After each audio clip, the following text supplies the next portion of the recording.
Sri Satish Chandra Mishra ji. Thank you, Vice Chairman Saab. At the outset, there appears to be some confusion as to why this ordinance has come and why this act has come. This act is a very small act which says that the ordinance which was brought is being replaced by this act. Now, what was that ordinance? Is the same language which is in the act. Honorable Supreme Court, in the background, short background in respect to this is that an expert committee was constituted in 2009. Now that expert committee of Medical Council of India suggested that there should be a unitary exam throughout the country, and this exam should be held for the purpose of admissions to all medical colleges. Now after that, the expert committee submitted its recommendation in June 2009. April it was constituted, June 2009 it was submitted, and in December 2010, the government finally gave its approval onto the expert committee's recommendation of the MCI. And on this basis, the notification was issued. Now, which was challenged before the Honorable Supreme Court. Now, in the Honorable Supreme Court, there was an interim order. After the interim order, there was the order was quashed. This order itself was quashed in July 2013. A review was filed. After the review was filed, which has been allowed in 2016, and thereafter the situation arose that how it should be done. So the original thing has come from the MCI itself, which wanted that there should be a unitary examination, and therefore to say that MCI was not wanting is incorrect. MCI initiated it, it went to the government, they took time, and after that the matter went up to the Supreme Court and it was quashed. And then again the MCI in 2015 recommended to the government that to amend section 33 and bring this within the purview of it and see that the examination is held in the whole country, a common examination. Now, after the review was allowed, there was an interim direction by the Honorable Supreme Court saying that this year all examinations with respect to the entrance examination will be held through a common entrance test, and that is called as NEET. Now, it will be under NEET that the examination would be held for maybe state colleges or maybe private colleges. This was the direction. There was a hue and cry. काफ़ी states ने ये कहा और सही कहा, क्योंकि एक provision है जिसमें कि सुप्रीम कोर्ट का अगर ऑर्डर देखा जाए 2013 का, जिसमें उन्होंने क्वैश का जो रिव्यू में उसको सेटिसाइड कर दिया एक नॉन स्पीकिंग ऑर्डर से, कहा कि अब इसको फिर से सुनेंगे, पर उसमें जो मेन ग्राउंड क्वैशिंग की थी वो एक ग्राउंड उनमें से ये थी, 2-3 ग्राउंड थी, उसमें एक ग्राउंड ये थी कि उसमें रिक्वायरमेंट है, स्टैट्यूटरी रिक्वायरमेंट है कि आप इस तरह का नोटिफिकेशन इशू करने के पहले सारे स्टेट्स से उनसे भी कंसल्ट करेंगे. Now, the government at that point of time did no consultation with the states. It came on the fact, as a fact, admitted fact, that कोई consultation करे बगैर और स्टेट से और सीधे ऑर्डर जारी हो गया था, उसके ग्राउंड में क्रैश हो गया. This time they have said कि आप इसको अप्लाई करिए और इस बीच में हम तय करेंगे उस मेन मैटर को जो है कोर्ट में डिसाइड होगा, उसमें कंसिडर करेंगे. When this issue arose, a meeting was called and it was decided कि क्या करा जाए, क्योंकि काफ़ी स्टेट्स जो हैं वो इस बात को ऑब्जेक्ट कर रहे हैं कि हमारे यहाँ अगर ये लागू हो गया इस बार तो हमारे यहाँ के बच्चे एडमिशन नहीं पाएंगे. They have language problems, they have different issues were raised, and it was said कि इसलिए common test के तहत examination नहीं होना चाहिए. After that the government has come with an ordinance. Ordinance में उसने ये कहा कि हम states को exempt कर रहे हैं. उन्होंने for 1 year they have exempted the states from this examination, but have not exempted the private colleges.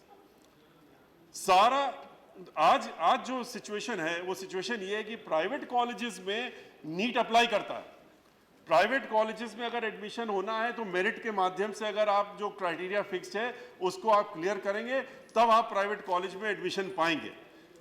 बहस इस तरह से हो रही है कि जैसे कि प्राइवेट कॉलेजेस में एडमिशन्स, अब इसके the entire text of the Supreme Court judgment is seen कि हम कर क्या रहे हैं, हम कह रहे हैं कि आप कॉमन टेस्ट करिए जिससे कि मेरिट में हो, और मेरिट अगर क्राइटेरिया रहेगा तो किसी को इसमें ऑब्जेक्शन नहीं होना चाहिए। लेकिन स्टेट गवर्नमेंट से ऑब्जेक्शन किया, इसलिए स्टेट के फेवर में ये ऑर्डिनेंस हुआ है 1 साल के लिए, और 1 साल के लिए कहा गया कि हम 1 साल के लिए कॉमन टेस्ट नहीं करेंगे। सेंट्रल गवर्नमेंट को अब ये तय करना पड़ेगा कि हम इसको 1 साल के लिए लागू कर रहे हैं या हम इसको हमेशा के लिए लागू कर रहे हैं, और प्राइवेट कॉलेजेस को हम एक्सक्लूड कर रहे हैं और स्टेट गवर्नमेंट को हम नहीं एक्सक्लूड कर रहे हैं। क्या ये दोनों चीजें परमानेंट फीचर रहेंगी या सिर्फ 1 साल के लिए रहेंगी? और प्राइवेट कॉलेजेस के लिए अगर आप जब कहते हैं कि प्राइवेट कॉलेजेस, जैसा कि कहा गया कि उसमें करप्शन हो जाता है, उसमें डोनेशन होता है, आप क्यों नहीं एक मेथड निकालते हैं कि प्राइवेट कॉलेजेस का आप जो फीस बढ़ाने का, फीस लेने का, आपकी जितनी सब्सिडीज गवर्नमेंट जो है अपनी तरफ से एक स्टूडेंट को देती है, एक स्टूडेंट के ऊपर आप कई लाख की सब्सिडी खर्चा करते हैं एक स्टूडेंट को पर मंथ के हिसाब से। आप वही अमाउंट कैलकुलेट कर लीजिए, आप किसी प्राइवेट कॉलेज से मत पूछिए, आप किसी कमिटी से मत पूछिए, आप जो जो गवर्नमेंट कॉलेजेस में एक स्टूडेंट एडमिशन लेता है उसके ऊपर आप जो सब्सिडी देते हैं वो आप उस कॉलेज को दे दीजिए या उस प्राइवेट कॉलेज को दे दीजिए, या उतना उसको परमिट कर दीजिए कि वो फीस की तरह ले।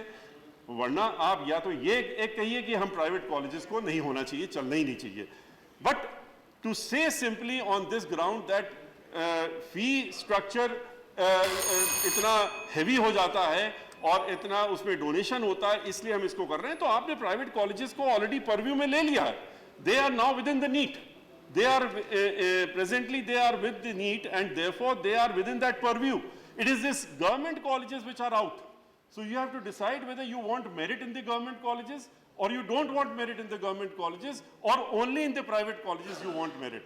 So if you decide it has to be merit, it has to be everywhere, and for that there are problems with the states, there are genuine problems with the states, क्योंकि CBSE के बच्चे सब जगह से नहीं पास हो सकते। UP में हाई स्कूल बोर्ड होता है, इंटरमीडिएट होता है, वहाँ के बच्चे CBSE के हिसाब से कॉम्पीट नहीं कर सकते। आपने एक क्राइटेरिया फिक्स कर रखा है, और स्टेट्स में भी इसी तरीके से, सदर्न स्टेट्स में भी और जगह है, तो आपको इसका एक मेथड निकालना पड़ेगा। इसके लिए आपको एक क्राइटेरिया निकाल करके और इन सबके लिए करना पड़ेगा, तभी आप एक यूनिफॉर्मिटी ला सकते हैं। लेकिन जो भी करिए वो परमानेंट फीचर करिए, वो स्टॉप गैप अरेंजमेंट मत करिए जो कि अभी चले, फिर अगले साल आप एक ऑर्डिनेंस लाएं, फिर इसको एक्ट में बनाएं।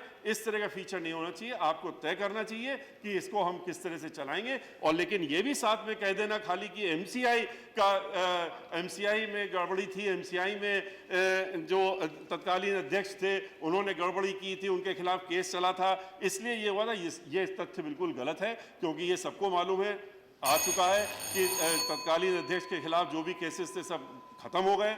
There is not even a single case which is pending. That should not be made the basis for bifurcating MCI. There should be other reasons for genuine reasons. और जो नरेश अग्रवाल जी ने कहा, उन्होंने सही कहा कि एक ही कॉलेज में 4 कमिटीज, 4 लोग तय करेंगे, 4 क्राइटेरिया तय होंगे, पीजी के लिए अलग होगा, यूजी के लिए अलग होगा, तो इससे इट में not be a uniform method. आपको उसके लिए सोचना पड़ेगा। किसी दबाव में आकर के आप खाली डिसीजन लेंगे, ये ठीक नहीं रहेगा। आपको स्टूडेंट्स के इंटरेस्ट में, स्टेट्स के इंटरेस्ट में और रिस्पेक्टिव अलग अलग स्टेट्स के ध्यान रखते हुए इसमें निर्णय लेना चाहिए। इस ऑर्डिनेंस को तो हम इसके फेवर में खड़े हुए हैं और इसको हम सपोर्ट करते हैं। Thank you. चाहिए, ये आपका पारी जब आएगा बोलिए। मैं सदस्य का बड़ा सम्मान करता हूं, पर इस तरह का क्लीन चिट नहीं मिलना चाहिए। Hey Ramesh, Mr. Ramesh, now your turn. Please. When your turn will come, you will speak. No, Mr. Ramesh, no. No. After, not now. Not now. Not now. Whenever his turn comes, he can speak. Why he is Please disturbing to others? sit down. I have called Mr. Ramesh. I have called Mr. CM Ramesh. I am support of this Sir, amendment. बैठ जाइए, please बैठ जाइए।